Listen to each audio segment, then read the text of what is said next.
Well, thank you for coming this afternoon, everybody. We really appreciate it. So we've received multiple requests for comments and positions over various issues over the last number of days, so much so that actually we've had a bit of difficulty trying to keep up with them all and to try to give you good service. We want to ensure that we're accessible to you and to the community at this difficult time. So I thought this might be a really good opportunity to introduce the executive team here and then have them come and answer some of the questions, the reoccurring questions anyway, that we had been hearing. So just by way of formal introductions, we have Deputy Chief Katie McClellan on my right, Deputy Chief Paul Cook standing. We don't have enough chairs up here. Deputy Chief Raj Gill on the left here, Acting Deputy Chief Cliff O'Brien right here, and Deputy Chief Chad Toffick also standing on the right. So we're in the midst of immensely challenging times. Never in my working life have I experienced multiple events concurrently impacting at a global scale.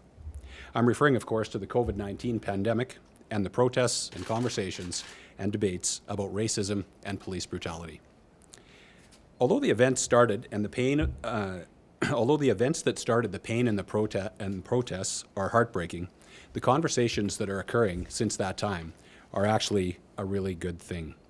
CPS respects and will continue to support the right to assembly and to peaceful protest. We are pleased that so many people in our city are ensuring that they're getting their voices heard on these important issues. And more importantly, I want to reassure the community that your police service is listening. Modern day policing is built on the foundational principles of Sir Robert Peel, which state, among other things, that the ability of the police to perform their duties depends on having the support of the community. The police are the public, and the public are the police. We serve the community, and in Calgary, this is something police officers proudly do with and for the community, and not to it. Our officers joined CPS not because they thought the job would be an easy one, but because they wanted to have a positive impact in their communities. They wanted to make a difference by standing up for what's right, by protecting the vulnerable, and responding to assist those in need. They began their careers with an oath, swearing their allegiance to the public we serve. They've not forgotten the promise that they've made. We understand our community continues to grieve, and it's working to make sense of their strong feelings concerning the senseless death of George Floyd. During the protests in our city, we heard many stories, some of them painful stories, about the prevalence of racism in our city, in our country, and the experiences that people were having with police and other institutions, and about the need to take action toward meaningful change. Let me be clear, CPS does not tolerate racism. Let me be clear, CPS does not tolerate police brutality. We do not tolerate the intentional use of force that is excessive in violation of the law or our policies or our values.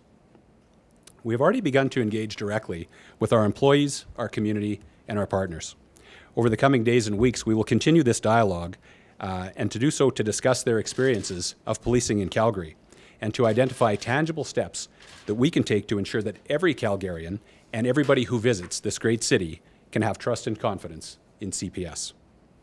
Let me again be clear, members of all communities are safe with us. For many years, we've been fully committed to a very strong community policing model here in Calgary. In addition to the collaborative work that we do in our districts, we have a diversity resource team that's dedicated to building relationships with Calgary's diverse cultural communities.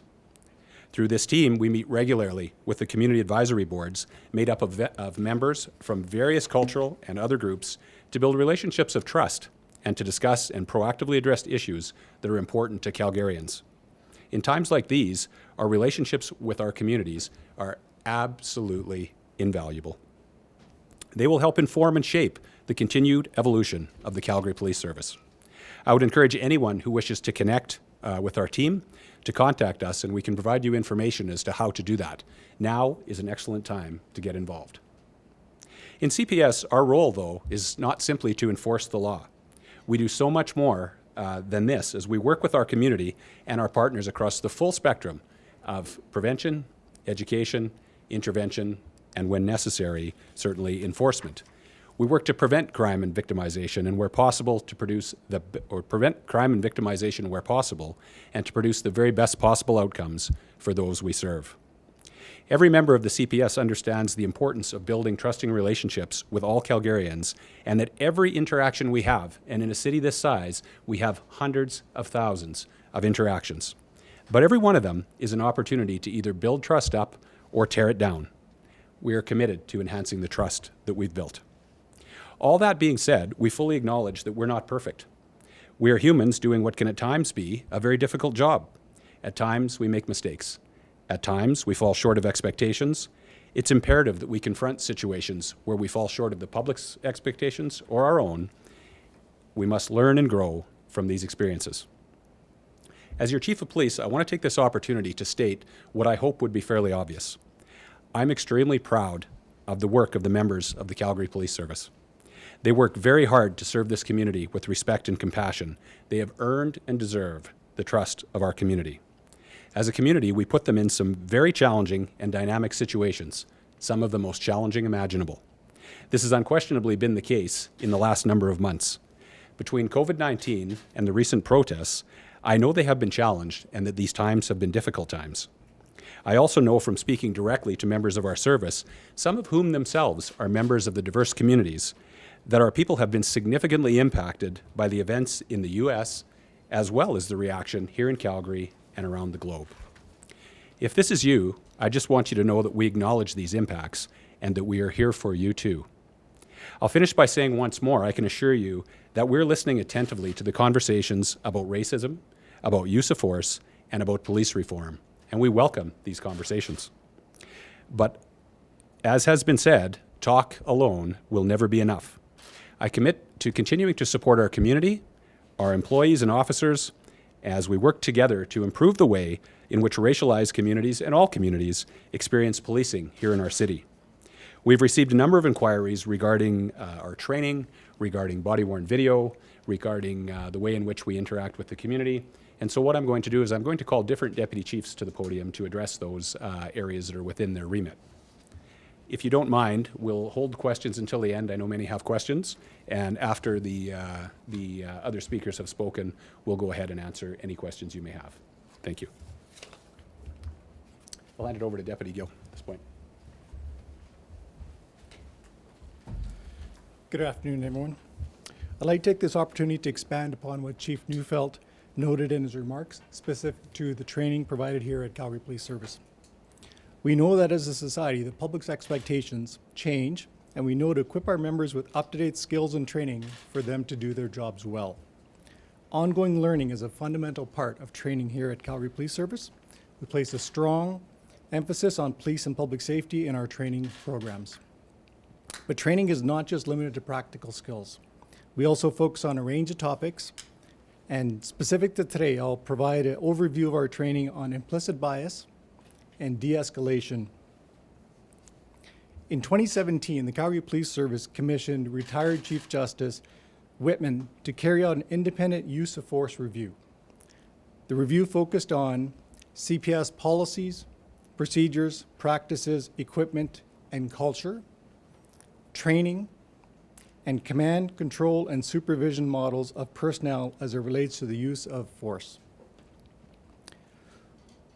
During the course of this review, Justice Whitman had full access to CPS policy and our members. Also, members of the public were encouraged to provide input as well. Justice Whitman's report provided 65 recommendations, all of which were accepted in principle by the Calgary Police Service.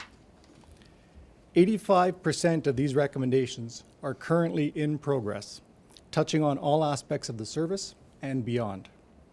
Some will require a collaborative approach with both government and other public sectors to ensure effective and holistic approaches to address gaps in service, including enhancements to the Police Act. We recognize that Calgary is a richly diverse community. When new members join the Calgary Police Service, they receive almost 30 hours of mandatory training and testing on being sensitive to community needs, implicit bias, de-escalation situations, and communication skills. Moreover, we offer refresher courses on these topics to members throughout their career. As part of the ongoing training, our members are also required to retain and demonstrate competence each year in high-risk use of force and intervention options. This year, we are expanding the mandatory annual retraining to further enhance our de-escalation techniques and the full range of physical control tactics. Our training is based on philosophy that our members are well-trained and equipped to use the latest best practices to reduce the need for use of force at calls. Each situation is unique and warrants a scalable approach that minimizes the level of force that must be applied. We encourage our members to take additional diversity training where members learn directly from various cultural communities about their traditions and unique needs. We also value opportunities for our members to better understand our Indigenous communities. As such, we offer an Indigenous Awareness online course, an Aboriginal Justice Camp where elders from local nations come and teach about Indigenous history, culture, and ideas of justice, and an opportunity to participate in an annual round dance where members can experience a traditional Indigenous practice that builds positive relationships with local Indigenous youth. Deputy O'Brien will provide greater insight into our diversity response team, which is dedicated to building relationships with Canada's diverse communities on a consistent and ongoing basis. We recognize that there's still work to be done. We still make mistakes, but we are committed to learning from our mistakes. We will continue to listen, learn, and build cultural awareness and understanding in our organization in order to best serve the citizens of Calgary. I will now ask Deputy Chief McClellan to discuss body-worn cameras.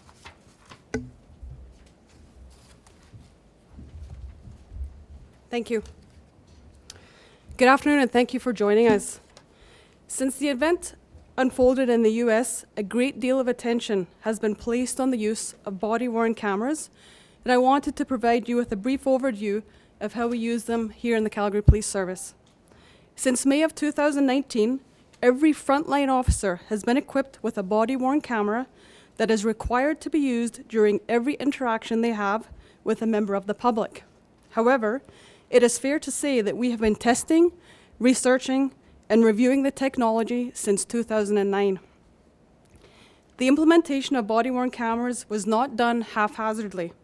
An immense amount of planning, resource allocation, and acceptance of the value of this technology must continually be prioritized in order to have a successful program. Understanding the need of the public trust and accountability, balancing privacy rates, ensuring training and support for our officers, and building on a foundation of solid relationships with the community we serve have all led to general support to the use of body-worn cameras by both our members and members of the public. The object of the body-worn cameras is to provide an unbiased and unchanging view of the thousands of interactions our officers have with citizens through the course of their duties. And while it is true that a picture can tell 1,000 words, we also know that human interaction rooted in respect, fairness, and compassion is what leads to the full picture of the valued relationships we have, those that we serve. The presence of body-worn cameras can and have worked to de-escalate the situation at hand, and we have collected thousands of hours of videos that have been used by our officers in successful prosecutions, shared with the public and media in the course of furthering an investigation, and with ACERT and our professional standards section for oversight and review of officer conduct. Body-worn camera videos are often used for training purposes to ensure that our officers learn from not only what went right, but just as importantly from what we could do better. Body-worn cameras play a vital role in maintaining the public trust we must uphold through every single interaction we have with the public. We continue to evaluate and enhance the body-worn camera program so that it best serves the needs of the public and our members. I would now like to introduce Acting Deputy Chief Cliff O'Brien to talk about our community engagement programs. Thank you. Good afternoon, everyone. I just wanted to start by saying that I, like most of you, don't just work in this community. I live in this community. I raise a family in this community. And like everyone else in Calgary, I want to work, live, and raise children in a safe and respectful community. That That is the goal of all of us here at the Calgary Police Service, whether we're sworn or civilian, whether we're wearing a uniform or not. As the Chief already alluded to, we cannot fulfill our role without the support of the community that we serve. As part of that, we have long recognized the need to proactively work with the community, and especially our diverse communities. Although the responsibility for building relationships sits with every member of the service, one interaction at a time, we also have a diversity resource team. The diversity resource team has been with the Calgary Police Service since 1979. This team works specifically as a liaison between various communities and the Calgary Police Service, whether those communities are based on ethnicity, religion, or sexuality. We recognize that we have differences here in Calgary, and frankly, we embrace those differences. Our diversity team works to build and enhance relationships with people in our diverse communities to help us better understand some of the needs of those community members. The team is made up of police officers and a civilian. The officers are each assigned a portfolio so that communities have a consistent contact when there's issues. The hate crimes coordinator also works in our diversity team to help address hate-motivated crime. Our civilian member in our diversity team runs an education program on inclusivity, hate bias, and diversity called Hate Hurts. Many of these portfolios, as you've heard, also have advisory groups where a dedicated group of volunteers from various diverse communities gather regularly with us to talk about issues facing their community. This has been a great opportunity for us to build trust and to work to understand some of the challenges that people in our diverse communities face. The team, along with our community members, assist in developing and delivering internal courses, which you've heard some about, where members can develop a stronger understanding of the various communities we serve, and again, some of their challenges. We certainly don't have all the answers, but we are willing to listen and act. We are committed to listening and working with our community, sometimes even having uncomfortable conversations with each other so that we can continue to grow together and continue to have strong connections. Thanks. So thanks, everybody. Those overviews on those topics, I think, will hit on a number of the questions that had been asked. But certainly, we'll turn it back to you to ask any questions, specific questions you might have about anything. So, Chief, do you think there is any systemic racism in the CPS? To any degree, and if there is, what would you? I think we've heard some things that have been said about some of the approaches to address those things. But what tangible things could you do to address those? Yeah, I think that's a good question, and I thank you for it. I would say that I might have, 2 weeks ago, I might have told you no, and I thought that was the case. I do want to make it a bit of a distinction, though. Talking about whether or not there's systemic racism in institutions, including the Calgary Police Service, and talking about whether people are systemically racists are two different things, because I do not believe that's the case at all. But there have been things, and I think when we listened downtown, when we were hearing the community talk about situations they've experienced, it does make you stop and think. There's a lot of people in the community who have much different experiences than I do, and I guess to answer your question, I would say at this point, I'm not so sure. And that's the point of coming before you guys today and saying, look, we're not coming here with all the answers, and we're not coming here saying we've got it all figured out. What we're saying is we want to engage with the community that's experiencing this pain and these sort of experiences, and we want to understand better. As I said, I would have probably a few weeks ago said no, and today I tell you I'm not so sure, and I'm encouraged and engaged to learn more about it. There's been talk about defunding police forces. I think most serious people don't really think that's, disbanding them or taking all their funding away. But do you think there are areas where CPS could maybe farm out to non-police services? There are some things that you really maybe you shouldn't be doing, in all fairness to CPS. Yeah, I suspect so. I mean, let's be honest here. We've been talking at the Alberta Association of Chiefs of Police level and here in the Calgary Police Service for a while about trying to find ways to divert people that are nonviolent, that may be struggling with issues around addictions and mental health, who should not properly be in the criminal justice system.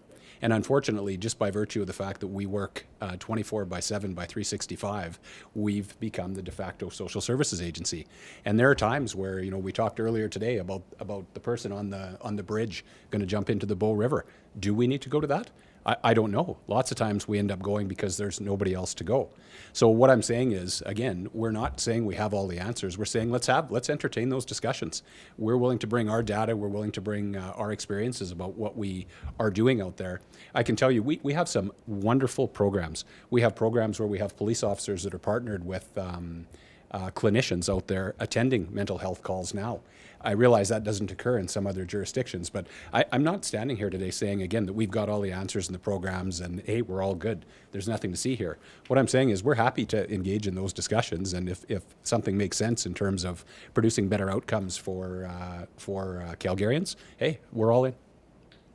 Chief, I was just wondering if you've seen recently that video of a woman called Tara Yashuk and the response that was met in her home by 2 CPS officers. Would you characterize that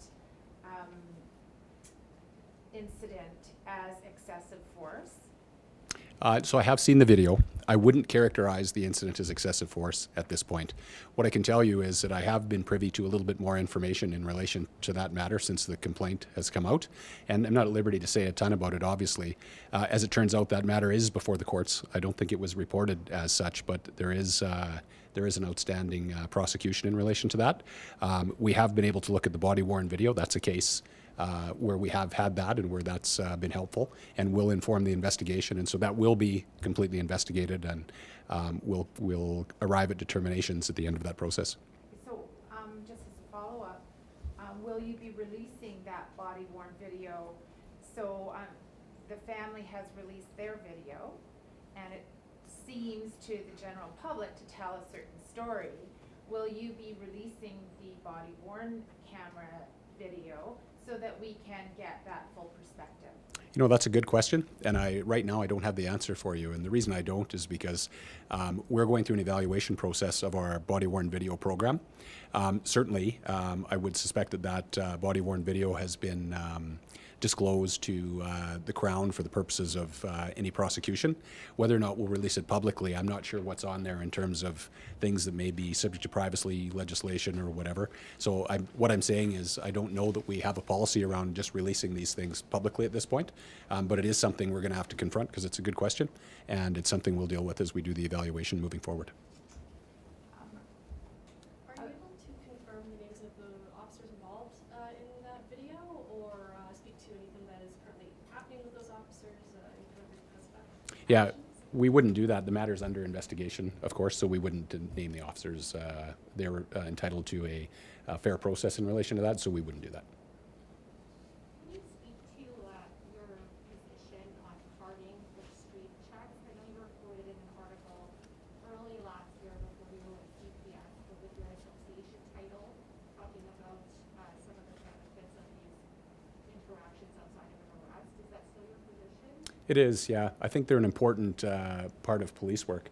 I think that is, a place in the past where we again were able to learn from the experiences of the community. There was some disproportionality in the numbers, I suppose. But again, there are really strong reasons why we do that. And we were talking about our program here in the city of Calgary, and we have a very strong program. And so I think I heard the number that 50% of the time that we submit what we call info posts, but street checks or carding or whatever the various terms it's been referred to as, relate to dispatch calls for service from the community. So I understand our program is very solid here in Calgary, and yes, I do support the program. So since, I guess in 2018, when the association started looking at it again with the province, is there further education for that unintended bias that could come with that? Yeah, I think so. I think Deputy Chief Gill was referring to one of the pieces that we put into place was around training on implicit bias and bias-free policing, and I think that was really important. Understanding that sometimes the things that police do in communities, particularly communities that are racialized and that sort of thing, can feel like over-policing, and in fact can be the case. So I think there's a lot of good that came out of that being raised. I think instead of being an either or, you either do it or you never do it. In some of these cases, it's kind of a both and. It's recognizing there's values in the process, but at the same time, there is unintended consequences, or can be, for individuals and certain communities, and then trying to minimize the things that actually are not positive, but maintain the things that are. And the province is saying that instead of having the review that it was previously on parting and street checks, that it will just be a part of its overall policing review. Do you agree with this, or does it need to have the independent review like other provinces have? Well, I think in the province at the time, when I was asked last time under the banner of the AACP, we were wondering where that went to. But I think what may have happened is with the change in government, I think it was something that was a priority for the previous government, perhaps didn't get completed, and then wasn't necessarily a priority for the next one. But I actually think that it's been looked at pretty significantly across the country. There's a number of really good research papers out there. So I think the evidence is pretty strong about the practice right now, and I think police agencies are in a good place to build strong programs with the practices that are out there. And then I think after that, it's just about doing the work on quality control and making sure that the processes that are in place to make sure that it runs properly are being adhered to. Thank you. Chief, I've got a affidavit from Kim Pradaniak, former police officer before your time. She alleges really severe and pretty disgusting sexual harassment that she underwent while she worked here, including having to fake orgasms in public places, soliciting a man to have a threesome with 2 police officers, that kind of thing. I would imagine that you're in receipt of that affidavit, and many names were named. Are you going to go back and look into the conduct of these police officers who hold very senior ranks in this police service and look into her allegations? Internally, we're looking into the process in terms of what happened when we knew about certain things. As you know, there is some time limits around the making of complaints, and certainly we would encourage our folks there to bring things forward as quickly as they possibly could, or in a timely way. So because of the passage of time on that one, I understand that we would have lost jurisdiction to discipline in relation to that, but certainly we don't lose any sort of jurisdiction to look into things. But again, that's sort of the problem, isn't it? Like, isn't that convenient? You've got a 60-day time limit. She complained immediately, and nothing was done. And there were no legitimate places for her to complain to. She complained to her boss and about some of these things, and nothing was done. So she did complain within the 60 days, and that's being challenged before the courts, as you know. Yeah. So that's sort of, with all due respect, that's not really what I was asking, whether or not they're going to be punished or there's any kind of disciplining. Are you going to look into the names of those individuals who hold senior ranks in the police service who conducted themselves in a very discreditable way? If that happened where I work, they'd be fired outright. No severance, nothing. Mm-hmm. So my question is, regardless of the rules on discipline, are you going to sit down with them and ask them about those incidents that are very serious allegations, and ask them about their conduct, what their attitude is towards women, and look into these serious allegations within a 38-page affidavit?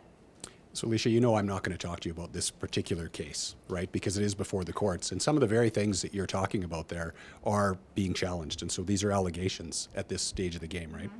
So at the end of the day, what I will say is those allegations that I read in that statement of claim were repugnant.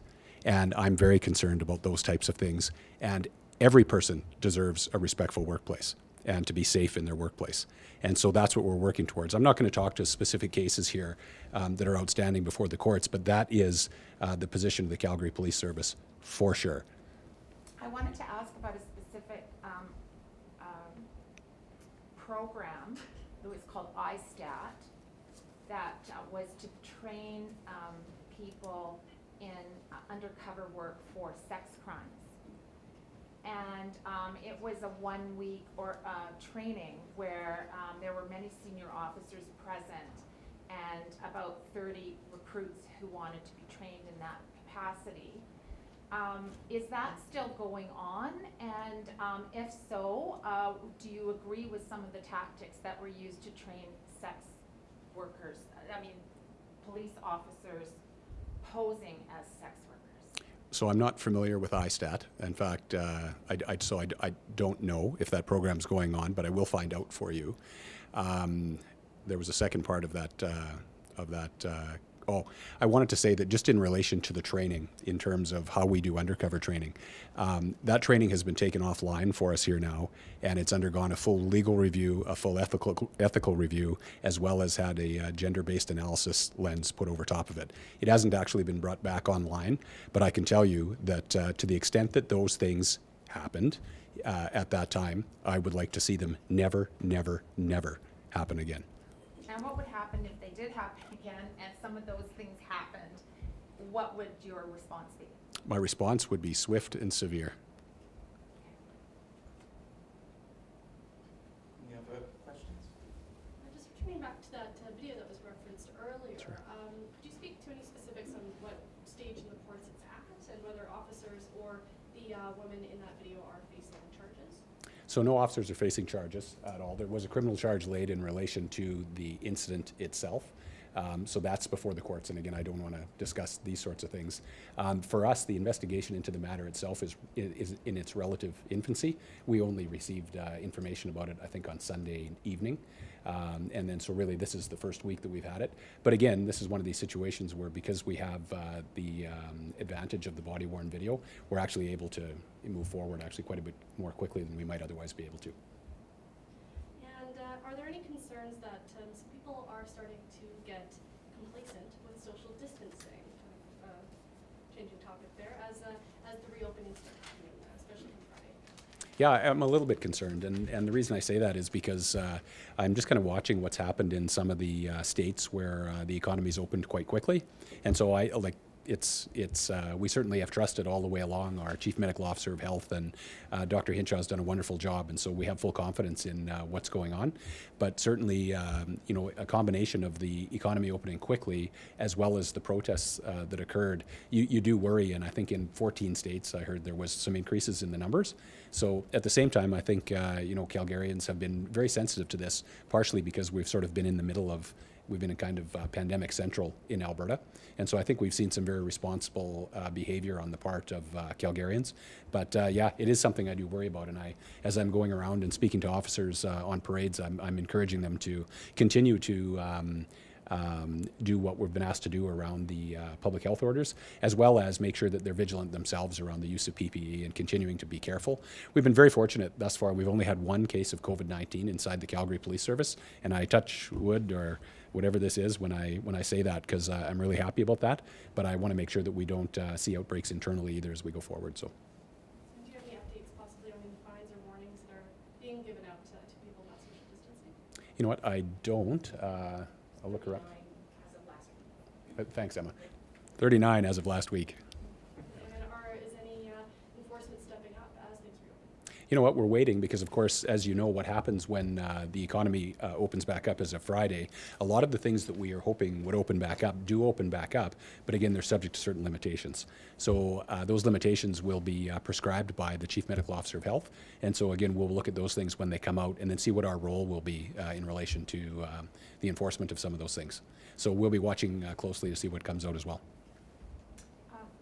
Sorry, Chief, one more thing, like one of the things that I think people in the States, well, actually around the world are commenting on is the defunding of police, but one of the things that the Calgary Police Service has that I think is somewhat unique, not entirely, but is that, like, as we were driving up, we saw Youth Link, that's part of the Calgary Yep. Police Service, and there's a lot of other programs.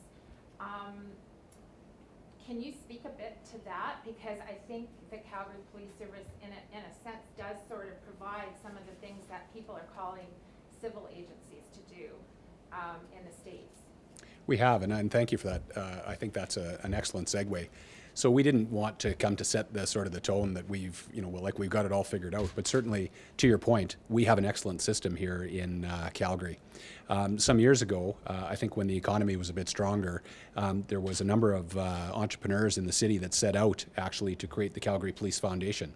And the foundation then actually funds YouthLink. It's one of the partners. It also funds a number of youth prevention programs in the city, including the multi-agency school support team, the youth at risk development team. There's the S4 program, and I believe there's one other that's escaping me right now. But these programs are about early intervention for children. And when I think even just to the Youth Link, there's thousands of children from the public and private school board that come through Youth Link each year. And that's a great opportunity for us to build relationships with the kids when they come through, and they can ask questions. And it's one of those things where we have police agencies from around North America coming here to look at what we have here in the city of Calgary. So I think, as we're talking about the Public Safety Task Force and what gaps there might be in our community in terms of things like gang activity and that sort of thing, I think what we're going to find is that actually we're very well situated, and we're the envy in many cases of many other cities for what we have. And so again, I think the Calgary Police Service and the partners have been very focused on not just being law enforcement, but actually getting into that prevention and education space that actually makes a difference by preventing some of these things from happening. So we're very proud of that. We're certainly willing to share that with people as the conversations go forward. And these initiatives are evidence-based. There's evaluation frameworks there for them. They're the types of things that we should be very proud of, and we will continue to inform and educate on those as we go forward. Thanks for that. So just one more thing. Somebody, I can't remember who, was mentioning the independent use of force review. Was that released to the public? The Whitman report? Yeah. No, not yet, I don't think. Oh, I stand corrected. Hang Oh, on. it was? Okay. Is it online? Yes, it's on our website. Thank you. It's online. It's on our website. Anything else, you guys? Thank you very much for coming today.